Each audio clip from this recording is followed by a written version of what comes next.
Alright mates, how's it going? In today's video, chapter 18 of Arthas, Rise of the Lich King. The Fallen Prince gets real mean in this one. It's uncalled for, to be honest. So let's go! It took 6 days to reach the High Elven lands, and during that journey, Arthas had a few chats with the Shade of Quel'thalas and gained quite a lot of extra followers. From Underhall, they'd head eastward, and there had been undead everywhere. So all it took was a quick mental command, and all of them joined Arthas's ranks. And it wasn't just plague victims, abominations and ghosts that had joined his growing army. There was another ally that they met on the way as well. One that was kind of gross. Ew. Spiders. These are the new warriors the Lich King sends to his favoured one. The Dreadlords cannot be trusted. They are the Lich King's jailers. I will tell you more once I'm resurrected and stuff. Arthas was pretty sure the only reason Quel'thalas was dangling this information ahead of him was to make sure he completed the task at hand. But he was still trying to come to terms with the nasty spider creatures that were scurrying towards them. They were freaking him out. The Lich King sent these things. What are they? They were once Nerubians, descendants of an ancient and proud race called the Achaea. In life, they were extremely intelligent, dedicated to wiping out any who were not like themselves. Lovely. And now? Now, these are the ones that fell battling the one we serve. He raised them and their leader, Anubarak, into undeath, and now they come to aid you, to serve his glory and yours. Undead spiders, to fight the elves of Quel'thalas. Fantastic. This Lich King, whoever he was, seemed to have a bit of a flair for the dramatic. Anywho, Arthas' approach had been spotted. There was no doubt about that. Elves breed notoriously fine scouts, but also it was hard to miss the giant, smelly, gross army. However, Arthas didn't really give a shit. He was still confident that he'd be able to gain entry to the High Elf lands and reach the Sunwell. Mostly because they'd captured 2 prisoners on their way there. Firstly, a priest, who in their defiance had accidentally revealed an important bit of intel that Arthas could use. And secondly, a mage, who almost immediately turned on his own people for the promise of power. Meanwhile, it is true, all of it. Sylvanas Windrunner, Ranger General of Silvermoon, knew better than to question this particular scout's information. Kelmarin was always accurate and detailed. He wouldn't lie. Plus, they'd all heard the rumours. Some plague that had been creeping across human lands. But the Kel'thalas had thought themselves safe in their homeland. It had withstood attacks from dragons, orcs and trolls for hundreds and hundreds of years. They'd be fine. Except they weren't going to be fine. You sure it's Arthas Menethil, the prince? Aye, my lady. I heard him called so by those that serve him. You know those rumours about him killing his dad and most of the people of Lordaeron? Yeah, I don't think those are exaggerations.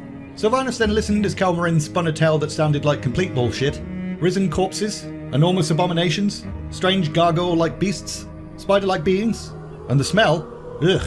My lady, if he breaks through, I don't think we have the numbers to defeat him. We are Kel'thalas. Our land is impregnable. He will not enter. He'd have to know how to break the enchantments to protect our kingdom. Better and wiser foes have tried to take our realm before. Have faith, my friend, in the Sunwell's strength and in the strength and will of our people. Kelmarin was then led off so he could have a drink and some food and a bit of a lie down, and Sylvanas turned to her rangers. I would see this human prince for myself. Summon the first battle units. We should prepare for a preemptive strike. And so they did. Sylvanas, Sheldareth and Vorathil stared aghast as they smelled the smell Kelmarin had mentioned, and witnessed the decaying army approaching. Prince Arthas himself rode atop a skeletal horse, carrying a huge sword that Sylvanas recognised as a rune blade immediately, and she threw up a little bit in her mouth as she looked over the collection of various rotting corpses marching beside him. The Ranger General silently signalled her plan to the other scouts by waving her fingers about and stuff, and they nodded and slipped back into the shadows. Sylvanas then turned her eyes back towards Arthas. He hadn't seemed to have noticed them yet, so that was cool. But how the bloody hell could a human stand amongst all this? Being surrounded by the dead, with their horrific stench. Was he even really human? He looked human, except he looked a bit pale. Focus, Sylvanas. What do you see? The undead were mindless, simply stood awaiting orders to obey. And the other humans, the necromancers, were too busy creating new monstrosities. They weren't prepared for an attack. Their arrogance will be their undoing. Sylvanas then waited until her archers were in position. Although it would have made sense to simply strike and take the enemy unawares, there was no honour in that. The Rangers of Quel'thalas would not defend their homeland using underhanded tactics, like a bunch of jerks. You are not welcome here. I am Sylvanas Windrunner, Ranger General of Silvermoon. I advise you to turn back now. It's you who should turn back, Sylvanas. Death itself has come to your land. Do your worst. The Elfgate to the Inner Kingdom is protected by our most powerful enchantments. You shall not pass. Sylvanas then knocked her bow, a signal to the others to attack, and within seconds, the air was filled with dozens of arrows. The Ranger General herself had aimed for Arthas' face, and her aim was true. But, just before it struck, there was a flash of blue-white. Somehow, this human prince had brought up his sword and sliced the arrow in two, making Speedy Gonzalez look like regular Gonzalez. And Arthas just grinned at her and winked. Slay them all. So much for diplomacy. The archers had their instructions: cut down the living first, then dispatch the dead with fire arrows. The first set of arrows took out nearly every single one of the cultists. The second dropped dozens of the walking corpses, but there were just too many of them. The dead were somehow managing to scale up the vertical walls of the gate, so it was time for the rangers to start using swords instead of bows. And although they were trained warriors, they'd never fought against a foe like this. Sylvanas felt deep pain as she watched Sheldaras fall first from her perch into the masses of dead below.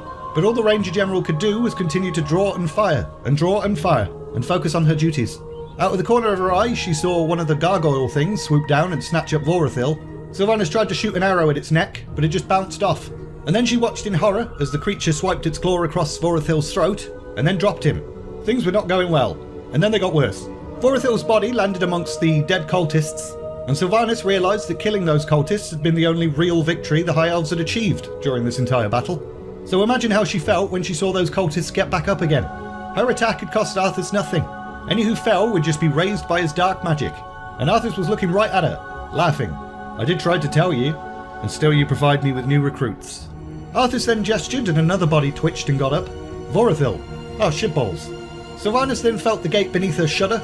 She'd been so distracted by the slaughter and the horror of it all that she'd failed to notice Arthas' siege engines had manoeuvred into position. And the spider-like creatures were attacking the gate as well. Also, some things that were wet and soft were hitting the wall and splattering all over it. And for a second, Sylvanas refused to accept the truth of what that was. Arthas wasn't just raising the corpses of fallen elves, he was hurling their bodies, or pieces of them, back at Sylvanas as ammunition.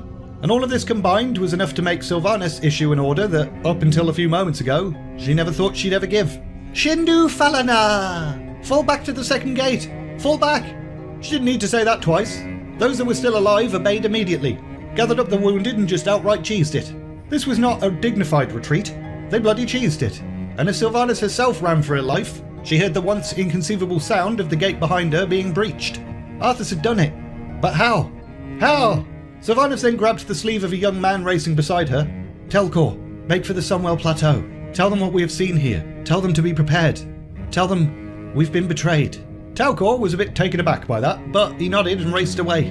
And after a while of cheesing it northward, Sylvanas and her troops started to cross a bridge when she suddenly stopped, turned on her heel, and looked back, and gasped. She'd expected to see Arthas was still coming, with his dark army, but what she didn't expect to see was what they were leaving in their wake. They were leaving a trail, like a slug, except it wasn't a gooey trail. The land itself was blackened and barren, as if the dark energies used to propel the dead forward were killing the very earth upon which they marched. And it had to be stopped. Hold! We will make our stand here. So she barked her orders, and although the rest of the rangers were puzzled at first, they soon realised the importance of stopping this dead scar from spreading any further.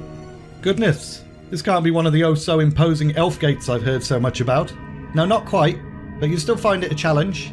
It's a fucking bridge, m'lady. But then again, the elves have always been very fond of putting paper manes on cats and calling them lions. You've won through the first gate, Butcher, but you won't get through the second. The inner gate to Silvermoon can only be opened with a special key, and it shall never be yours. You waste your time, woman. You cannot outrun the inevitable, though I admit it's pretty funny to watch you try.